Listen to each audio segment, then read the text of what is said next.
So, I'm Scott over here with South Florida Insider, and I'm here with Ariana The Rose. So far, WMC, we can already tell by the streets, parties kicking. How's it been for you? I mean, leading up to going to be hosting the IDMA tonight. It's been nutty, you know. You know what? I was here at the beginning of, I guess, at the end of last week, so it was like party time, and then it was quiet for a couple of days, and then now it's like it's last weekend times 5. So it's been crazy. It's been really fun though. And gotta be enjoying the weather. I mean, you were telling me up in London, being from New York, seeing how the weather is there, a little bit chilly. Here, people complaining of the chill have no idea, right? This is unbelievable. It was literally a little bit cold yesterday, and I was like, I don't even care. I was so excited to just be a part of anything that wasn't snow or rain or clouds. It's beautiful. It's been amazing. So tell me about what's been going on. I mean, we know littered with fashion shows, the Elijah Wood parties, and like opening for some major players. So what's really going on? It's been a really great couple months. I mean, I have an EP that came out literally 2 days ago called Head vs. Heart, and so it's kind of just been this really big promo to be getting that, you know, out into the world. And I got to play Sundance in January, which was amazing, and we did a national tour opening for a group in the U.S. in November. And In Your Bed, my single, has been on the club charts in the UK and is about to be released in the U.S. So it's been a really amazing few months, and I'm just excited and grateful to get to play and sing for people. Did you ever assume, like, coming up with all this, that you would have been such a, like, I guess, like, full on with the fashion shows and everything? I mean, starting off as a DJ, that's not something like, you know what, I want to get into fashion, but your music has that vibe that it's like getting ready to do the catwalk. Thank you. Well, my parents are in fashion, so when I was starting to sort of do my music and put it out there, it was just something that I just got myself dressed, like I dress, you know, because that's been a part of my life. And so when we were launching the whole project, we thought, you know what, why don't we go back to this community that you feel really comfortable in and that, you know, you really relate to, which I guess is sort of not the norm that people would relate to fashion. But I mean, I grew up, you know, going to shows and loving designers, and music and fashion go hand in hand so much of the time anyway, I think. So we went, and I don't even think we realized just how welcoming they would be. And it's been so exciting to get to creatively kind of expand music and get to reach a whole group of people that I don't think otherwise would have known about it. So it's been really a good ride. How hard is it kind of differentiating, like, based on the crowd? You got a crowd of a fashion show, then you got a crowd of a club, a much bigger club opening. I mean, where one day I guess you could be in a setting where there might be a few hundred people, then you're in front of thousands. So how do you really kind of tone down or speed up, or I mean, what's the mood of the things for you? Well, that is actually such a good question, because it really does make a difference, and that's the fun of it, I think, is that you're not just doing the same thing every single night.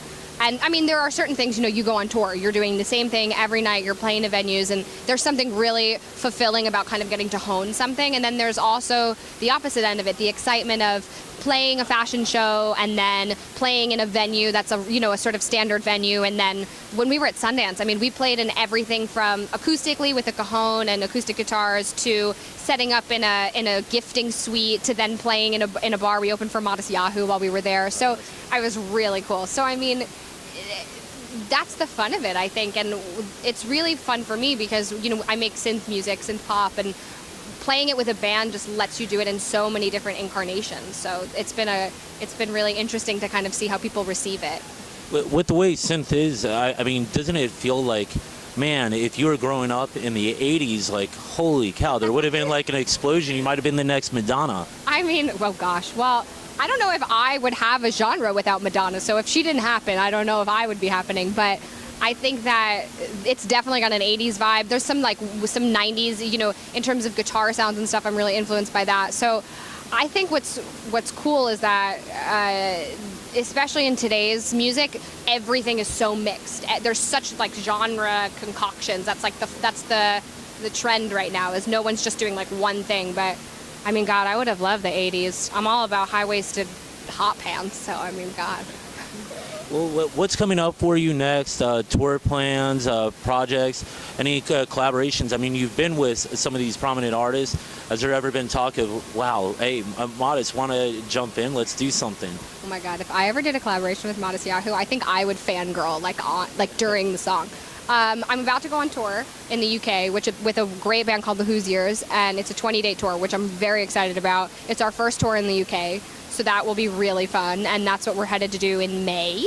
And the EP just came out, so right now I'm actually in the process of writing an album, and my collaborations have really been on co-writing with people and working with producers. I'm working with a really great group called The Nexus, who's responsible for a big part of the Lana Del Rey album, and so a guy named Tom Fuller, who did some stuff for an artist named Patrick Wolf, who was put out by Nylon Magazine, and his single is really big in the UK. So it's been really cool to work with people that I respect what they did before you even worked with them. That you sort of heard their stuff and said, "Wow, that's cool. That feels forward." So I'm excited to kind of keep doing that and see what comes out of it. And being here at WMC, I mean, DJs galore everywhere you go. I mean, Lana Del Rey had a great remix with Cedric Gervais. Could you see something like that, having a producer of the similar nature? Yeah, absolutely. I've been really lucky to have amazing producers remix things. We have a group called Project 46 who's doing one of the remixes for In Your Bed, and I've had some wonderful UK remixers, a remixer named Jody Harsh, who we had a lot of success with over there. And actually, that remix was used in a fashion show for London Fashion Week. And that stuff is the best. I think that anyone who wants to sort of reimagine your song, I'm excited to hear it. Where's somewhere that, like, I mean, one day let's escape the now and go 10 years ahead. Oh. Where do you want to see your music? I mean, could you imagine a movie? This is where your music is playing over some dramatic scene. I mean, Notebook, Die Hard, something like completely out of the norm. Oh my God, I would love to have my music be playing over like this is so weird, but if you're gonna get like epic about it, like some sort of like space odyssey thing, because it's like synthy and weird and it sounds like space. So sure. I mean, 10 years from now, God, I hope I'm a couple albums in, or not a couple, a bunch of albums in, and able to tour and have people listening to the music. I think that's all you can ask for as an artist, is to really have a career as opposed to just a single or a record. You want multiple. I think that's the dream. So we'll know what to expect when we see Star Trek down the road and be like, we knew it. This is where that idea came to fruition. The theme song for Star Trek, that would be. I mean, well, they have their own music, but ending credits at least I think would be. There you go. We got it. So if anyone is responsible for that and watching, then you should call us. And just something fun for fans that don't really know. I mean, when you started off, often anybody really in the scene, any electronic music, synth music. What is the thing that really got you going? I mean, for the guys, it's always, I want to get the girls like screaming and shouting. But what's the nature of it when a girl is coming onto the scene? Well, I love dance music. I think that I love dancing, period. And then that's kind of what started it. And I fell in love with artists like Goldfrapp and Santa Gold and that kind of like dirtier sort of underground synth. And I loved pop music too. So I really was just trying to figure out how I could do both and not have to pick. And then what came out of it was the music that I make now. I never really did synth music thinking like, I'm going to get a date out of it. But I mean, hey, I guess that works to your advantage a little bit. Yeah. So you got guys instead of the girls hanging on the booth. I mean, a little weird. Different. It's not the same. It's not the same. You know what? Really, synth music. I think for me, dance music is such a fast way to get people to move and to get sort of just two people. And I think that was what really attracted me to it, was that it just really ignites people. And if something like a great beat, I mean, that just gets people moving. And I think, especially when you're performing, to see a room dancing to the stuff that you made, that is so exciting. I think that's really what made me do it. And just wrapping it up, for all those fans out there or possibly future fans that want to check out you guys, what's going on, be a website, Facebook, and so forth. You can check out our website at arianatherose.com or our Facebook page, which is facebook.com/Ariana and the Rose. And I'm a really big Instagrammer. I'm all about photos, so it's Ariana and the Rose. All right, well, hey, I appreciate it. Thanks a lot. Thank you so much.